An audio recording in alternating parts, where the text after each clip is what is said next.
Right, well, this question asks us, first of all, to factorise a squared minus b squared.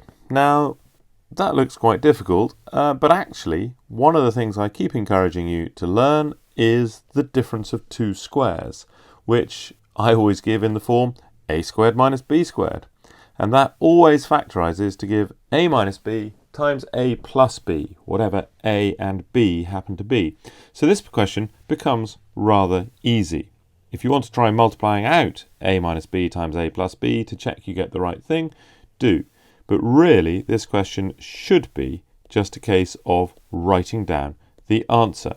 And if it isn't, then learn the thing in the blue box. It really will stand you in very good stead. So, moving on. Hence, or otherwise, and when a question says hence, which means use what's gone before, or otherwise, always do the hence, because it means it's easier. Simplify fully. X squared plus 4 all squared minus x squared minus 2 all squared. And you'll notice that this again is the difference of two squares. So if we say, in this case, let a equal the first thing, x squared plus 4, and b equal the second thing, that's x squared minus 2, then, right, here we go, let's do this.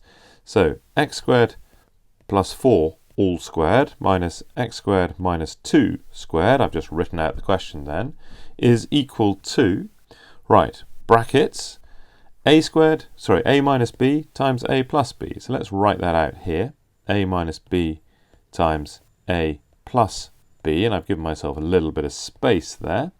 A is x squared plus 4. B is, let's put it in a bracket because of that minus sign, x squared minus 2. Close the big bracket. Open another bracket for the a plus b, and that's x squared plus 4 plus x squared minus 2. So we've got two brackets to sort out there, and I'm going to do that sort of in one go, as it were, for each bracket. Looking at the first big bracket, notice the minus sign is going to change the sign of the two things inside that little bracket. So let's do that as we go. So I've got x squared minus x squared is nothing. Okay, that's this x squared here minus that x squared there. And then I've got 4 minus minus 2. Okay, and minus minus makes a plus, so 4 plus 2 is 6. And all I've got in that first bracket is 6. I know that looks a bit odd, but there we go. And in the second bracket, I've got x squared plus x squared, which is 2x squared.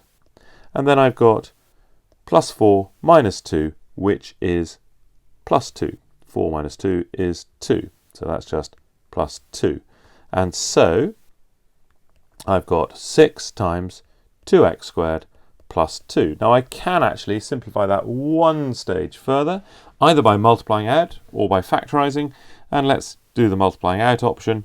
So I've got 6 times whatever's inside the bracket, and that gives me 12x squared plus 12. And we are done.